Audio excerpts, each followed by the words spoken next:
What's up, everybody? This is the 2024 Chevrolet Trax, and so as far as this brand new generation of Trax, it is really impressive in so many different ways. The first big headline thing, $21,495 to start for a base trim, and I checked out a base trim and it's actually really nice still. You don't compromise on that much stuff, and yet this vehicle has grown, it's more powerful, it's just better in basically all the ways, and the fact that you can get all this in a time when everyone else is abandoning affordable cars and everything's ballooning to these record prices, the fact that this is $21,495, just, I can't overstate that enough. It is wild. This nice RS trim I'm standing next to, by the way, is still starting at just under $25,000 and doesn't get much higher than that, just one or two option packages. So I mean, super affordable and really refreshing to see something in this price segment that actually is impressive and fresh and new. And so anyways, as far as the styling, they radically changed everything. The whole vehicle is 11 inches longer than before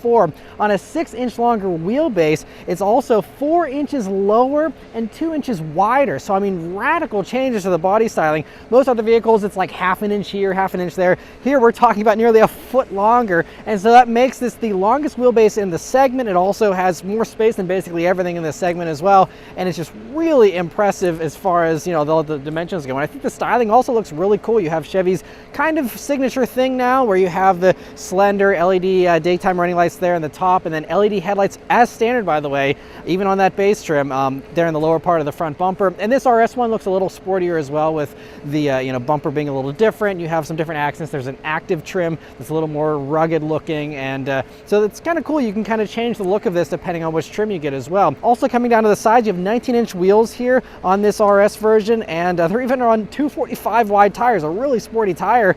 And but the wheels look great. I also really like the side profile. It is really low, but you still have the built-in roof racks there, and just, you know, some cool body lines there sweeping up towards the rear. And then out back there, I like how it's really kind of squat and very compact, but also looks really cool, and just unique styling there for the taillights and everything. And it's just a really cool look, and it still has that great hatchback versatility there.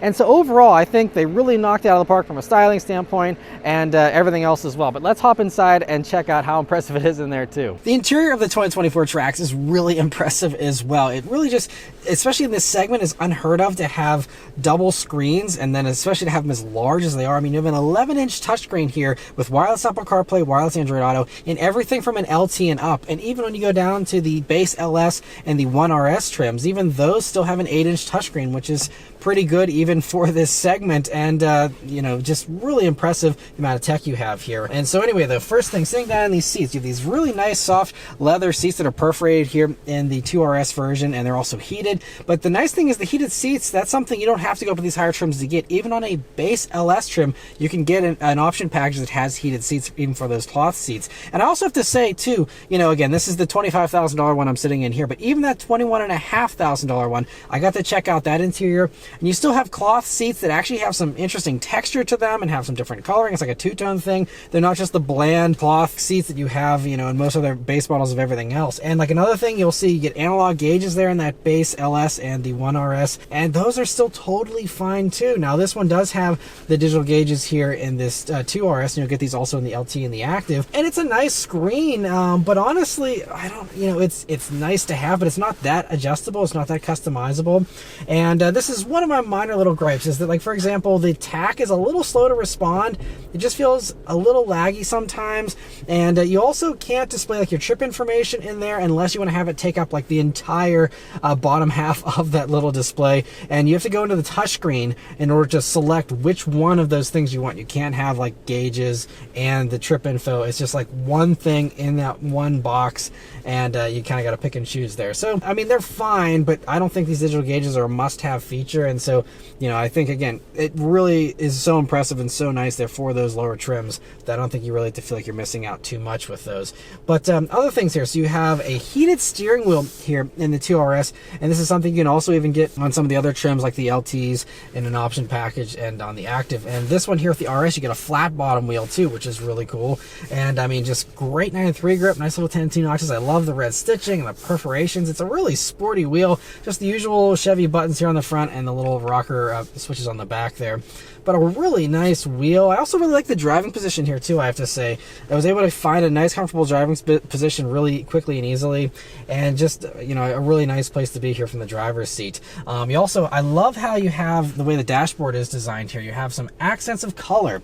So many other interiors these days still don't have very many colorful accents, and this you got, you know, red here on the RS, and even on the lower trims, like the base bare bones LS still has nice blue accents for those vents. Just extra stuff. You have some texture here on the dash and on the lower part there. It's just, you know, these extra things that, you know, you wouldn't expect at these kind of price points, and yet they did it, and it's just so cool. The one little gripe I will say about this interior design is that from the passenger seat, since everything is so driver-centric with this screen, you really got to reach in order to get that volume knob if you want to change the volume as a passenger. I mean, it's a long ways away there, and you know, first world problems, but just one thing I got to say is that it's very driver-centric, and you have, you know, volume controls right here on the steering wheel, so having another volume knob, you know, 3 inches away just seems a little redundant. But anyway, that's my only gripe here really as far as, you know, the infotainment stuff goes. But coming over to the infotainment system, otherwise it's really great. Like I said, wireless Apple CarPlay, wireless Android Auto, and, you know, this is running the newer version of Chevy software where you have these little shortcuts here on the left hand side. You can customize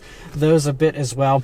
The only thing I will say though about this version of this system, so I've tried it out in other vehicles from GM in the past, you know, several months, and in this one it's the only one where I've noticed it's a little laggy. Apple CarPlay was taking a while to connect the first time, but then other times, yesterday I was driving some other versions of the Trax here, and those connected really quickly and were pretty flawless. But in general, just it's a little slow to respond to your touch inputs. You have to wait a beat basically for every single thing you touch. It's not the end of the world. If you're not in a hurry, it's not going to bother you really, but it's just one thing that stands out. Most other vehicles these days, the screens are a little quicker to respond. That is the only minor gripe, but again, still a very minor thing and totally livable, and great you have that Apple CarPlay and Android Auto integration especially, and the wireless thing, which again is something that some others, if they offer it, make you pay extra. It's a premium thing.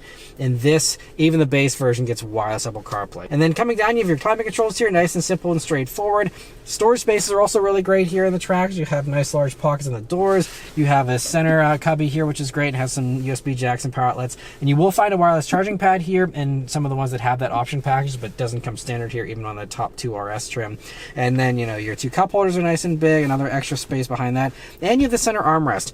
And this is one of my other gripes about this interior, is that one, this armrest is up a little high, and so me being 5'9", I just felt like my elbow was up a little higher than was natural for me, and so I just wish it was a little lower. But the other side of that though is that you do have a nice deep space because it is up so high, and so you can fit lots of extra little stuff in there. But also this armrest is pretty hard. There's a tiny bit of give to it. It's rubberized a little bit, so it doesn't feel super cheap, but just a little harder than I would like for something I'm resting my elbow on, you know. So, and you also notice that here for the other elbow point here on the door, it's also really hard, a little bit rubberized, but really hard even on these top trims. I wish there was a little bit of padding here on your elbow points, just a little more. But that's really the only other complaint I have with this interior, because otherwise, moving on to the back seat here in the Trax, it is really impressive. So because this vehicle is almost a foot longer, you have 3 extra inches of rear legroom there.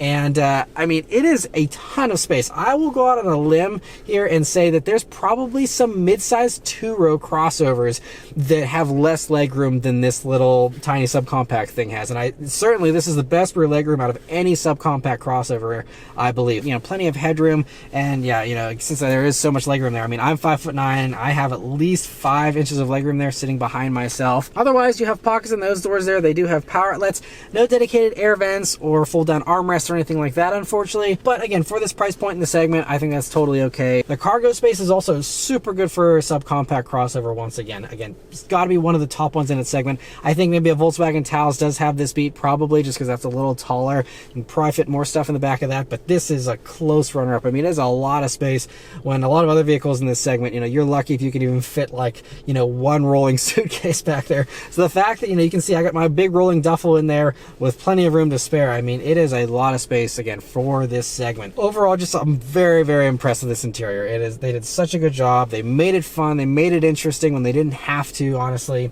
but they did. They went the extra mile, and I think it really pays off here, and it's going to be really impressive when you hop in one of these. But let's start up and and go for a drive. The Trax here has the usual Chevy key, which is a nice key though. It's not too big. It has a nice weight to it. It's nice and solid feeling, not too plasticky or anything.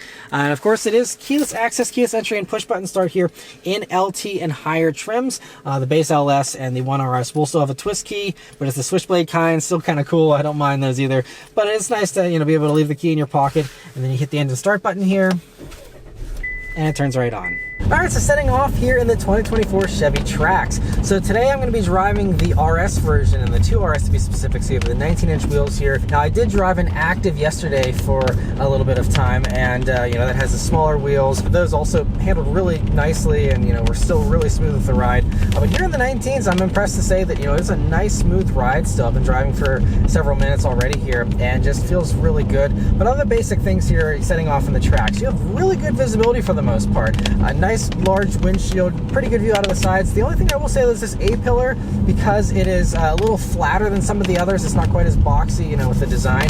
It means that this A-pillar does get in your way maybe a little bit more than sometimes with some other vehicles. And so I noticed, especially yesterday, there were certain instances where I kind of had to look around the A-pillar a little more. It's a little on the thick side, but not a big deal. And view out of the back is also really great in typical crossover fashion. And you also have lots of great safety tech here. So in these higher trims, you are going to get blind spot monitoring, adaptive cruise control, rear cross traffic alert, those types of things. But as far as standard safety stuff goes, you have automatic emergency braking is standard, lane keeping assist is standard, and also you have auto high beams is standard as well. So great to have some of that stuff, even again on that $21,500 vehicle. It's also just very easy to drive. You have, you know, a nice responsive brake pedal, starts to bite right towards the top of the pedal. Throttle response is really good, and you get a good amount of punch right from the get-go. The torque hits really nice and early here in this vehicle, and the fact that you have more torque than basically any of the competitors this directly competes, but some of the more expensive stuff even has less torque than this does. And I mean, it just gives you a very punchy feel even whenever you're not flooring it. And even just under light acceleration, it just takes less work to get the momentum and the speed you're looking for because of the nice meaty turbo power band you have in this vehicle. And they also feel nice and light too, so it feels really agile, and you know, that combined with the steering again being nice and sharp, it just means that you have a vehicle that just, you know, just feels very willing and eager and just is along for the ride with you. And so it's really great. But have a chance to do an acceleration here, and it's pretty punchy even whenever you are up at speed here. I mean, you have a 1.2 liter turbocharged 3-cylinder engine, which doesn't sound like much, but it does 137 horsepower and 162 pound-feet of torque. And so, I mean, that is, you know, like I said, for this segment, way better. I mean, most of the others do like 120 horsepower if you're lucky, and torque is around that number as well. So, I mean, you have way more torque than stuff like a Hyundai Venue, Nissan Kicks, which are the main direct competitors. Even like a Kia Soul gets kind of close on power, but still doesn't have nearly as much torque as this does, because that also is not turbocharged. It just means this is going to be the hot rod of the group. If you're looking in the, you know, sub $25,000 crossover segment, you know, this is definitely going to be one of the fastest ones. And honestly, even some of the larger subcompact crossovers that are more expensive, this is still going to have more power than many of those too. Horsepower might be a little higher on some of those, but the torque is what you really feel, and this has more torque than some of those. And even if they have a higher torque figure on paper, most of those aren't turbocharged, and so, you know, for those you're still gonna have to wait around for the engine to rev up and make the power and make a bunch of, you know, fuss. Whereas with this, you just lean into that gas and that turbo spools up and gives you that speed again. And so it's just really great to have turbocharged power here in this kind of a vehicle. Another thing I really love about the Trax is that it puts all the power through a normal 6-speed automatic transmission. It's not like, you know, most of the others in this segment have CVT transmissions, which are mushy and weird with the way that they, you know, distribute the power. They feel kind of unnatural at times. This, you have normal shift points. It's just kind of an old school setup, but I appreciate that. I mean, I think it just gives you a very normal, predictable feeling, and I think for most buyers that's going to definitely be, you know, something that feels more comfortable to you. And we got no one around right now, so let's do an acceleration from a stop. Here we go.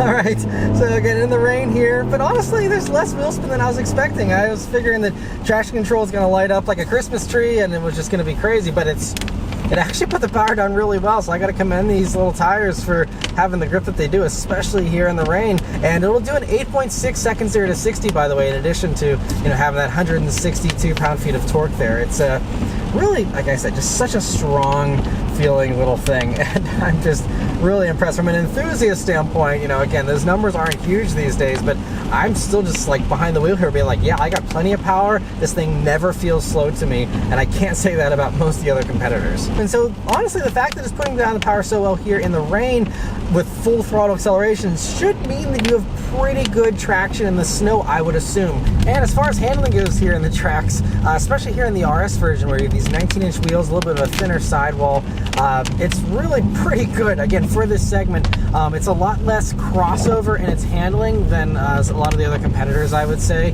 Now, you only have a torsion beam rear suspension there, so I mean, nothing super advanced or anything. Of course, for this price point, you can't expect that. But that doesn't really hold it back either, because I would say that even one of my favorite handling vehicles in this segment, the Mazda CX-30, also has a torsion beam rear suspension there, and it also, you know, doesn't hold that back at all. So, I mean, we're going around some really windy corners here, and it's just really flat and handles so much better than you would be expecting out of something like this. It really is very good for what you're working with here, and yeah, I would venture to say that it is one of the best handling ones in this segment that I've experienced. And again, it goes down to that, you know, having the longest wheelbase in its class. And so yeah, I mean, it's, you know, still pouring rain, we're behind traffic, so I'm not able to push this thing to 10/10ths or anything, but it just feels really good for the average commuter, you know, regardless of whether you are in a hurry and you're rushing around or you're just taking it easy. It's just going to handle really nicely. You know, nice accurate steering, has a nicely weighted feel to it, so you feel like it's connected to something, but not so much that it's super heavy. And part of the reason why the handling's so good here on the RS in particular with these 19-inch wheels is that you have 245 wide Continental Pro Contact tires, and 245s is unheard of in this segment of vehicle as well. So I mean, having that extra grip really is what, you know, adds to that experience, in addition to the lightweight, the, you know, pretty low you know, seating position, all that for a crossover. I mean, it really feels good, but I was shocked to see 245 wide tires on a vehicle like this. And now we are on some pretty smooth, well-maintained roads currently, but what I'm noticing as well is it is really refined and quiet in here. And so they really focused on making this a more refined vehicle, you know, adding more sound deadening to it, things like that to really help. It also has active noise cancellation now, which does assist through the speakers there to, you know, make it a little more calm and quiet in here. And again, for this segment of vehicle, I'm just still so impressed. This is definitely one of the most refined ones in this segment. And now out on the highway here in the Trax, I'm really impressed with just the refinement of this vehicle. Again, for something that's in the, you know, mini subcompact class here, I mean, it is so much more refined than everything else, and also a lot more stable because of that longer wheelbase. You know, the longest wheelbase in this segment, I mean, it really helps you to just have a very stable and planted ride that's honestly uncharacteristic for this kind of a platform and this kind of a vehicle. And so I am using the adaptive cruise control here. It was a little overreactive there. Someone pulled in front of me there, and it really slowed down a lot more than it needed to. But aside from that, the lane keep assist system's been doing a pretty good job here so far in the rain. We don't have too many windy corners in this part of the country as far as the highway goes. So I'll have to wait till I get one of these back at home to really test out how it does on windier highways. But it's doing a really good job here so far, and I'm pretty impressed with, you know, how it drives out on the highway. But the last few things to mention here about the Trax are the fuel economy and the pricing and how it compares to the competitors. So first off, fuel economy. These are rated at 28 mpg in the city, 32 on the highway, and 30 combined. And so, I mean, it's, you know, pretty good amount of fuel economy here for, again, the amount of power that you have. But it's certainly not the best in this segment or anything. There are some that do much better fuel economy. And if you want to go to the more expensive subcompact crossover segment, you can also get a hybrid now with the Corolla Cross Hybrid from Toyota. So, you know, this isn't going to be the champ as far as fuel economy goes, but still should be very impressive from a fuel economy standpoint. And for whatever it's worth here with my driving, where I've been flooring it and having fun, but also just cruising, doing a little bit of highway driving, I'm averaging 31.1 mpg. So even with a little bit of, you know, abuse here, it's still turning out some better fuel economy than it's rated at, honestly. So again, I will have to have one of these for a week to really test it out and see, you know, what it's like, you know, as far as longer term fuel economy. But so far here on the drive, it's been pretty efficient, and so I'm pretty happy with that. And then lastly, the pricing and how it compares to the competitors.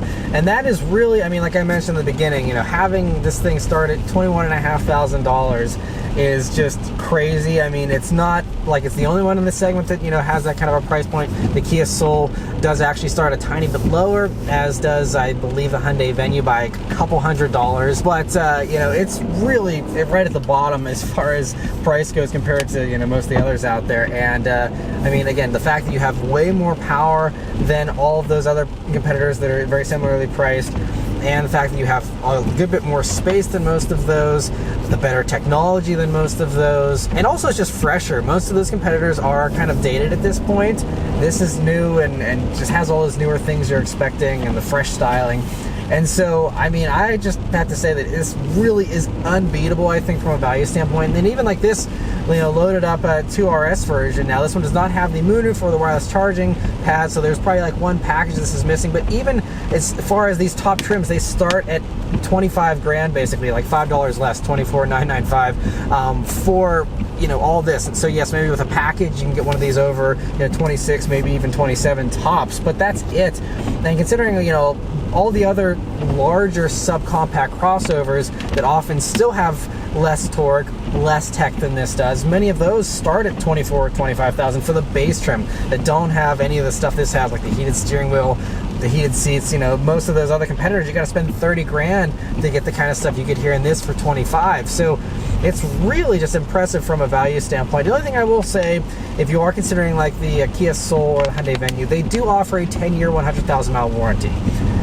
So, you know, if you're someone who wants to keep something super long, maybe you're willing to compromise on the power and the space and the freshness, and, you know, that's the only thing I think those really have going for them from a competitive edge these days, because otherwise I think the Trax is definitely the better buy, you know. But if you want a long warranty and that long peace of mind, you know, that's backed up by a warranty, you know, you can definitely get that with the Hyundai and the Kia. But that's it. The only other last competitor that I do want to mention here is the Mazda CX-30. The CX-30, now they start at $24,000, and to get one that has heated seats and heated steering wheel, that is one of those ones where you'll be paying 30 grand. But if you're okay being on the cheaper end of the spectrum, you know, it's just maybe worth checking out. If, you know, if you're spending 21 and a half for one of these, for 24 grand you can get a CX-30, which has all-wheel drive as standard, which is not offered here in this. They also have 191 horsepower, so even a good bit more horsepower than this.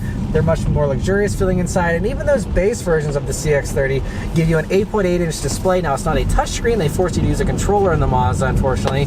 That could be a deal breaker for a lot of people, but if you don't mind not having a touchscreen, the CX-30, you know, to give you that all-wheel drive for 24 grand, all that power, the big screens still, and all that, you know, and it's also a much more luxurious feeling interior in the CX-30, but it is smaller. You get a lot less space than the CX-30 compared to this. Still plenty of compromises there and caveats, but for some people those compromises may be worth it to get the all-wheel drive at that price point and to get, you know, all the other nicer stuff you get of the CX-30. I think you also sit up a little higher in that, a little bit more of a traditional crossover kind of feel.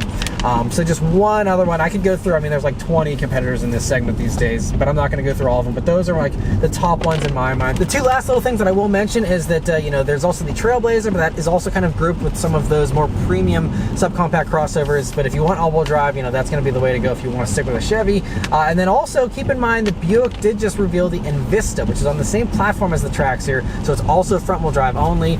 Those start around $23,500, so, you know, a little bit of a higher price point than this starting off, but again, still very affordably priced. And the Buick will give you a more premium feeling interior, and you know, it still gives you lots of great space, great looks, a little bit of a different vibe there with the Buick and the interior design as well as with the exterior. But just another one that's very similarly priced and also very appealing. I'm excited to hopefully drive the Envista here in the next couple of months. But in the meantime, you know, I'm just very impressed with the Trax. I really like it. I mean, we're on these super windy roads that, you know, would be a sports car lover's dream.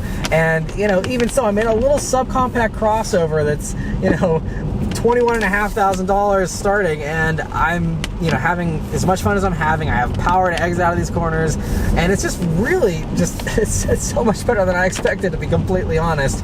So hats off to the team that developed this thing, and they were able to develop it and still keep that super low price point. It's really mind-blowing, to be honest, and really refreshing these days too, with everything else ballooning in price. The fact that this thing even exists remotely close to this price point, even under 25 grand, is a win these days. So the fact this thing is closer to 20 than 25, is really impressive. And so I'm just really thankful that Chevy is offering affordable stuff while so many others are abandoning the affordable vehicles.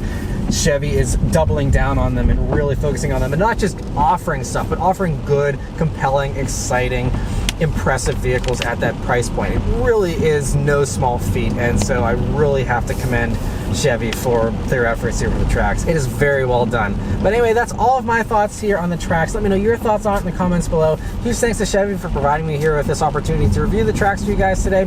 Yeah, thank you all very much for watching. Please also leave a like, comment, and subscribe to keep these videos coming. And I'll see you guys in the next one. Take care.